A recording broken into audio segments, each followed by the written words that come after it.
Okay, so here we go. We are on the right side of the thing, the tarantula here, underneath the extruder. We are going to take our PCB mount, get our T-nuts all lined up. We can go ahead and mount this guy somewhere around. Actually, if you look, it's kind of off-centered a little bit. It's a little bigger on this side. If we flip it around, we can move it up a little higher, as it's going to actually make it past this motor. So you might want to do that. Because it want it up kind of high just so you can get to it without it being super annoying. So let's go ahead and tighten down our T-nuts.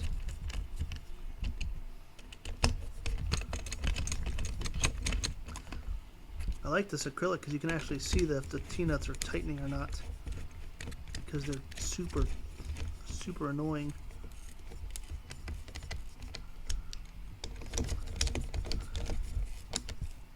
Okay, nice and sturdy on there. Now we will take our PCB.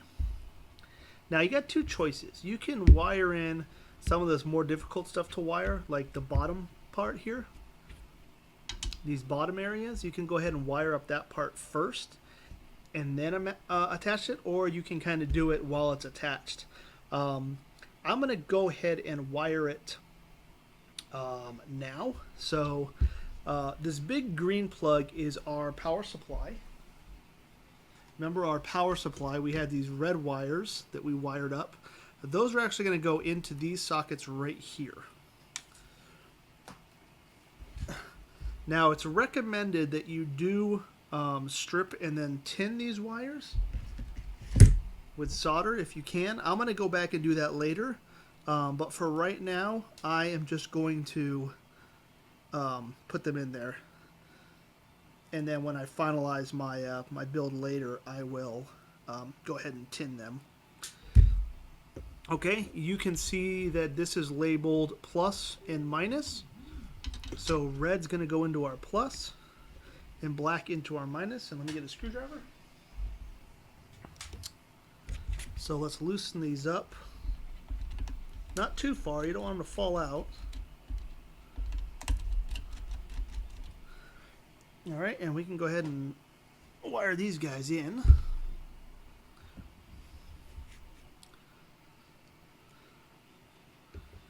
So red to the positive. Again, you want to make sure you just get the copper wire in there that you're squeezing, not the plastic. Okay, and then our black. And you also want to make sure when you push these in that there's no frays from the wire that are like kind of just dangling around. Because if they touch each other, that's not good. Okay?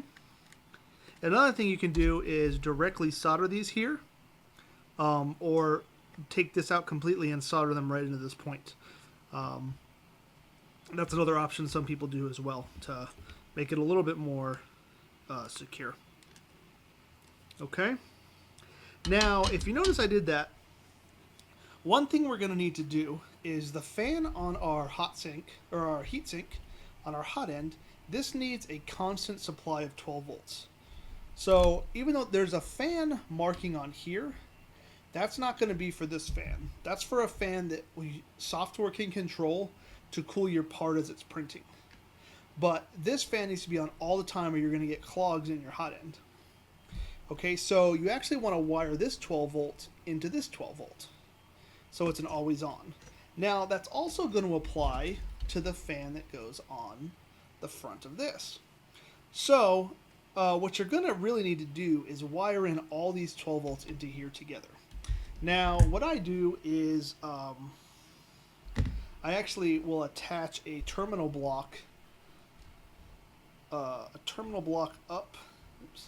up here to give myself some more 12 volts that I might need at a later date. So I'm going to do that real quick. If you're not going to do that, if you don't have a terminal block, then basically you need to take all these wires, strip them, and wire them together with with this one and then put them all in this slot together. Okay, so I'll be right back. Okay, so just to show you guys real quick what I have done is I went ahead and wired and tinned an extra wire to the 12 volt coming in. Okay, what I'm going to do is take that and I'm going to run that up. I put a terminal block up here. It's kind of a big one, but it'll work. And then what I'm going to do is they're not jumpered together, so I'm going to jumper these two together and these two to give me two more 12 volt plugs that I can use for other stuff. It just makes it easier. Like if I need to detach this fan or something, I don't have to try to fish into here and get it disconnected that way. So I'll show you how I wire that up. If you want to do it that way, cool. If you want to wire it all directly into here, then hey, go for that too. Okay. So yeah. The only other things that need to get wired into here are the heat bed is labeled right here. I'm not even sure these big old wires that came with my heat bed are going to fit in there. But we can certainly try it.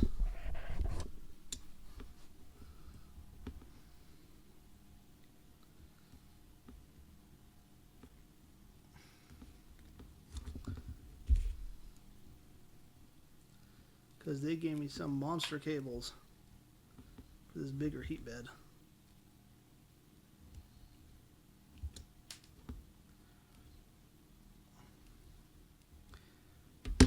Let's see. Yeah, I guess they do. Again, I'm going to go back and put some tin on these. But for now, for the purpose of this video, I'm just going to do it this way. So yeah, the heat bed's going to go into this first set of blue plugs. It actually says heat bed on it, and I'll show you. See if I get that tight. So it says heat bed right down there. Okay, that's going to be the wire, the voltage wire coming from your heated bed. Okay. The other place we want to hit is this E0, which is our first extruder. So that's going to be these wires on our hot end that are like kind of covered with this weird heat resistant material. So let's go ahead and fish those around. Actually, these I'm probably going to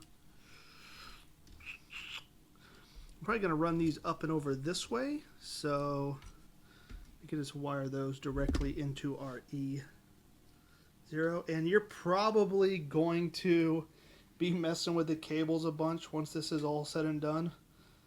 So yeah, you're probably going to clean up some stuff and mess with them and move them around. And that's okay to make it all look pretty. Everyone has a different way of doing it. So yeah, so into the first two here, the E0, we are going to put our, and these polarity does not matter, so they can go in either way.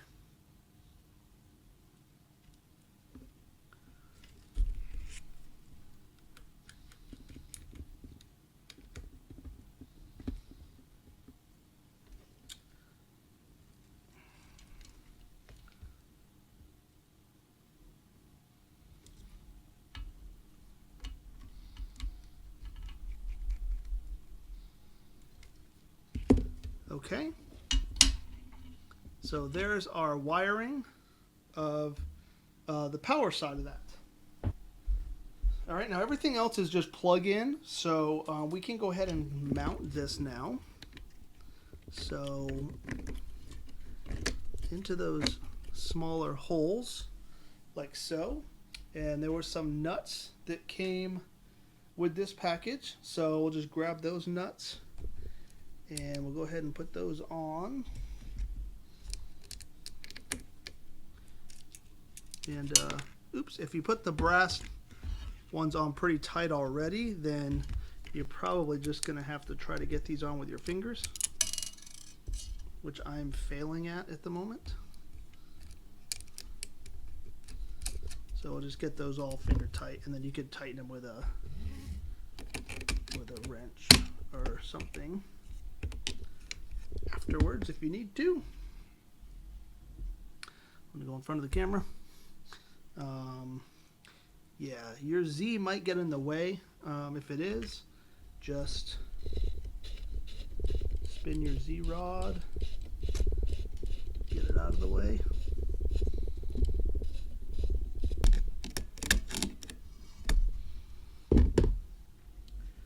And last one. Now, whenever you're doing wiring, you also want to be pay very close attention as to which wires are actually going to move while the machine's moving. For example, the bed wires are going to be moving back and forth. Anything attached to this motor is going to be moving up and down. Attached to this motor is going to be moving left and right. Okay? So keep that in mind when you're doing your wiring. Okay? So now that I have this guy done, I'm going to go ahead and bring this plug that I made. Let's see. Cut this. So remember, this is my 12 volts coming in that I'm going to use for these other purposes. So a lot of times I use Ethernet cable to do this 12 and 5 volt stuff.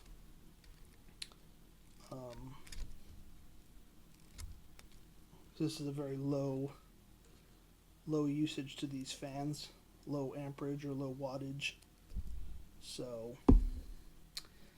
yeah, so the whites are always my ground. So I'm going to tie these two together. Stick them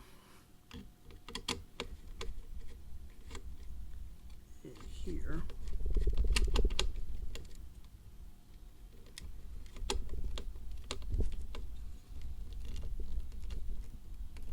Now what happens with these terminal blocks is the screws that are next to each other this way are connected. So what I have now is I daisy chained these two together. So basically these four are all the same. And then these all four will be the positives. So when I want to add something, all I got to do is tap in the positive on this side and the negative on this side, and I've got another 12 volt connection. Just gives you a little bit of ease when you want to change something out or add something that's 12 volts, which most stuff on these things is.